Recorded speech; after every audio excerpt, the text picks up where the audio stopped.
Meus amores, sejam todos muito bem-vindos, sejam todas muito bem-vindas ao retorno do aulão do Betão. Gente, depois de 2 anos, a última vez que eu postei aula nessa série foi dia 11 de março de 2021. Eu retorno toda quinta-feira às 8 da noite aqui no YouTube com o aulão do Betão. Então assim, ó, te organiza. Ó, se tu ainda não tá inscrito, te inscreve, ativa o sininho e acompanha, porque além das aulas de toda quinta-feira às 8 da noite, a gente também tem aula segunda, terça, quinta e sábado, certo? Ativa o sininho que daí o YouTube te avisa, galera. Então, vamos começar?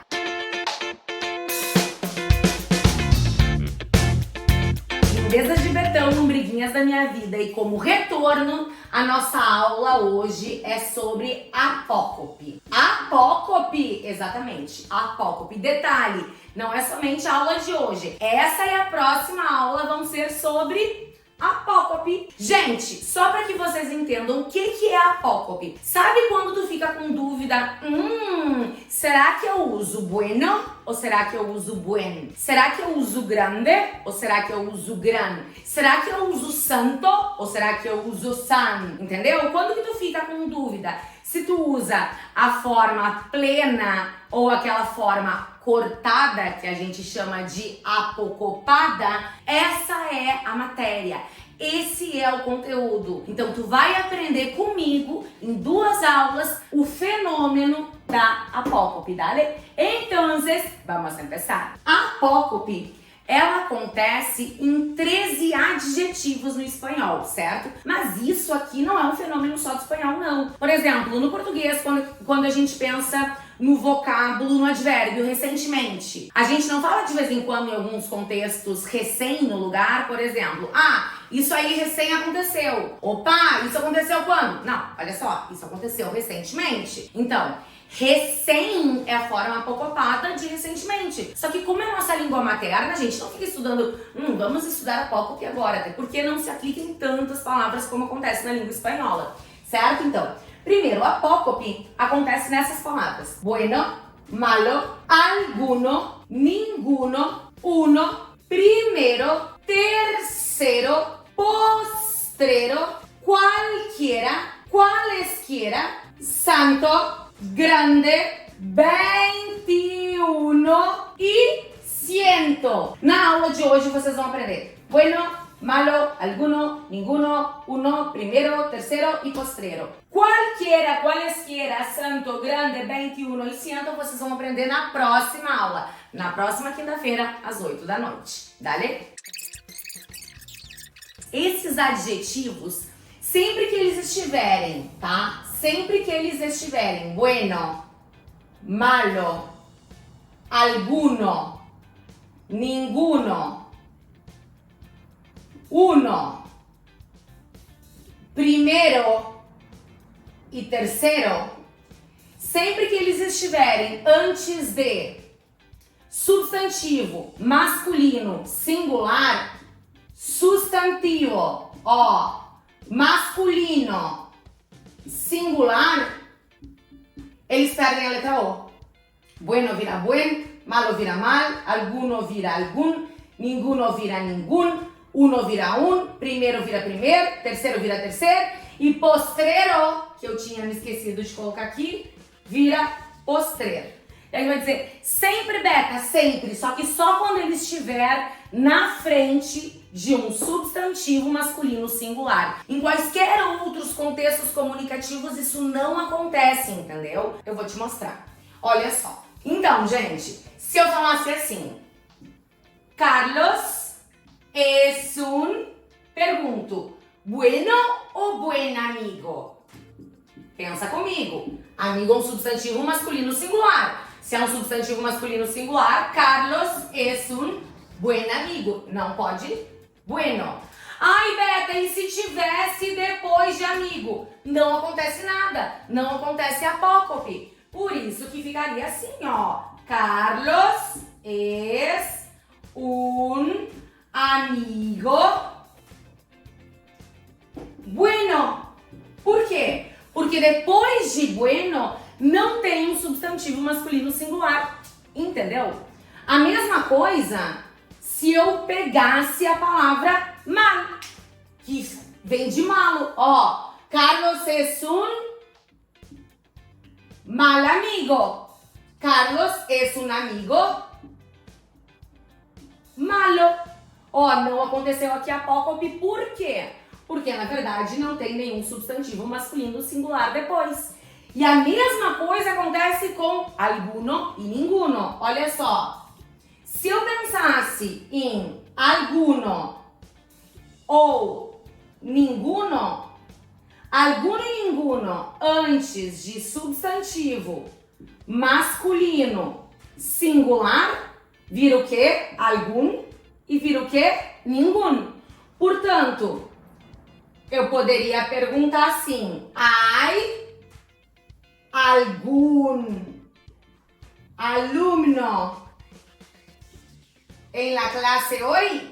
Ó, tem algum aluno na aula hoje? Alguno não pode, Beta? Não, por quê? Alumno é um substantivo masculino singular e ele perde, na verdade, como ele está antes de alguno, esse alguno perde a letra O e se transforma em algum. Daí esse fenômeno da apócope, sim, ele é obrigatório, tá, gente? Assim como se eu colocasse aqui, ó, no hay ningún alumno en la clase hoy. No hay ningún alumno en la clase hoy. Ó, não poderia ser aqui ninguno. Por quê? Porque, na verdade, depois tem um aluno, que é um substantivo masculino singular. Entendeu? Então, assim, a apócope é um fenômeno obrigatório. É obrigatório. Sim, gente, ele é obrigatório. Não tem essa, será que eu boto, será que eu não boto? Não. Aqui tu não pode botar bueno e aqui tu não pode botar malo. Aqui tu tem que deixar bueno e aqui tu tem que deixar malo. A mesma coisa aqui, ó. Aqui tu não pode botar ninguno e tu não pode botar alguno. Por quê? Porque aqui tu tem um substantivo masculino singular depois. Certo? E, gente, só que qual é a treta? A treta é a seguinte. Vamos preencher comigo. Se eu perguntasse assim, ó, eu quero saber, vou botar a letra A para alguno, letra B para algum, letra C para ninguno e letra D para ninguno, certo? Então, A alguno, B algum, C ninguno, D ninguém, certo? Então, primeiro exemplo, ó, tarará de ustedes. ¿Puede ayudarme? Segundo exemplo, ó, alumno, ¿puede ayudarme? Terceiro exemplo, alumna, ¿puede ayudarme? Pergunto, no primeiro, ¿alguno de ustedes puede ayudarme? ¿Algún de ustedes puede ayudarme? ¿Ninguno de ustedes puede ayudarme? ¿O ninguno de ustedes puede ayudarme? O que cabe aqui? O que cabe? Muita gente, por seguir a sua intuição da língua materna, diria: é algum, Beta, é nenhum, Beta. Claro que não, criatura. Esse D aqui é o que? É uma preposição? Desde quando preposição entra na regra? Não entra. O alguno só se transforma em alguno quando? Antes de substantivo masculino singular. Em outra situação, never. Ok? Então te liga aqui, não briga pra tu não fazer feiura. Ó, tanana, alguno de ustedes puede ayudarme? Ou ninguno de ustedes puede ayudarme? Então aqui cabe A e C, certo? Segundo exemplo. Ó, nanana, alumno puede ayudarme? Alumno é o quê? Substantivo masculino singular. E aí acontece o quê? O fenômeno da apócope. Então aqui fica o quê? Ó, ou algum ou ninguém. B ou D. Ah, e aqui, Beta, e o que vai aqui? Nada. Nenhum desses. Aqui é alguna alumna puede ayudarme? Ou alguna de ustedes puede ayudarme? Ninguna aluna puede ayudarme. Entendeu? É isso. Não é tão difícil, né? E, gente, e agora vamos para Primeiro. Terceiro. Postrero. E uno. O uno a gente não pode esquecer. Esse uno aqui, eu até vou botar aqui, ó, pra não esquecer dele depois. Gente, olha só. Primeiro vira primeiro. Terceiro vira terceiro. E postrero, que significa último, vira postrero. Também antes de substantivo masculino singular. Então, eu posso dizer assim, bueno, yo vivo en el primer piso, mi hermano en el tercero y mi madre en el postrero. Olha só, olha que legal essa frase. Yo vivo en el primer piso. Por que primeiro? Porque piso é um substantivo masculino singular. Então, primeiro vira primeiro, certo? Mi hermano en el tercero. Olha só, por que não virou terceiro? Porque não tem piso depois. Então, não pode apocopar. E mi madre en el postrero. Por que não virou postreiro? Porque não tem piso depois. Mas, se depois de postrero eu colocasse a palavra piso, ficaria en el postrer piso. Entendeu? Assim como se yo vivo en el primer piso. Se aqui eu tivesse segundo. Ai, Beta, vira segundo. Claro que não, criatura. Eu não disse que aqui entra segundo. Não faça iura, ó. Segundo não sofre apócope. Porque existe também a palavra segundo. Segundo é uma preposição, tá? Que significa de acordo com. Não tem nada a ver com o que a gente tá vendo. Nada a ver, nada a ver, nada a ver. Tá? Então, assim, lembra desses aqui. Então, primeiro, terceiro e postrero antes de substantivo masculino singular vira primeiro, terceiro e postrero. E o último, né? O último sobrevivente, o último vocábulo, o último da nossa aula, o vocábulo uno. Gente, olha só, apócope é um fenômeno linguístico que acontece onde? Em adjetivos antes de determinados substantivos, certo? Então, assim, antes de qualquer coisa, de falar de uno, é importante que vocês entendam uma coisa. Não existe a classe numerais no espanhol. Existe um grupo de palavras que indicam números e dentro desse grupo, elas podem ser classificadas como adjetivos ou pronomes. Tudo vai depender do papel que elas desempenham dentro, né, da oração, da sentença. Mas por que eu tô falando do uno? Porque, gente, uno é a mesma coisa. Se tiver antes de substantivo masculino singular, vira um.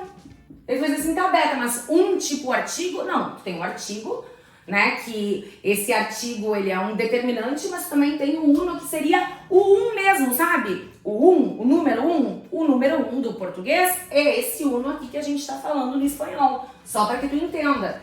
Então, que vira um quando tá antes de substantivo masculino singular. Daí vai pensar, mas Beta, Ele é, então, um número, esse uno que vira um. sim, ele é um número. Só que, o que acontece? Se eu perguntasse assim, olha, ¿tienes quantos hermanos? Bom, eu, gente, não tenho nenhum. Então, eu poderia dizer, ó, no tengo ninguno, tipo, não tenho nenhum, no tengo ningún hermano. Mas se eu tivesse, por exemplo, um irmão, eu poderia dizer o quê? Bueno, yo tengo uno. Tengo uno. Ou então, tengo un hermano. Bueno, meus amores, então finalizamos a primeira aula de apócope. Eu espero vocês na quinta-feira que vem, às 20 horas, aqui no YouTube, pra gente fechar esse assunto. E qualquer dúvida, qualquer sugestão de aula, deixa aqui nos comentários. E se tu curtiu o conteúdo, dá o like, compartilha com os teus colegas, com os teus amigos, com a família, com o vizinho, Com o filho, da tia, da tua irmã, enfim. Ai, é um prazer estar de volta. Um beijão e nos vemos.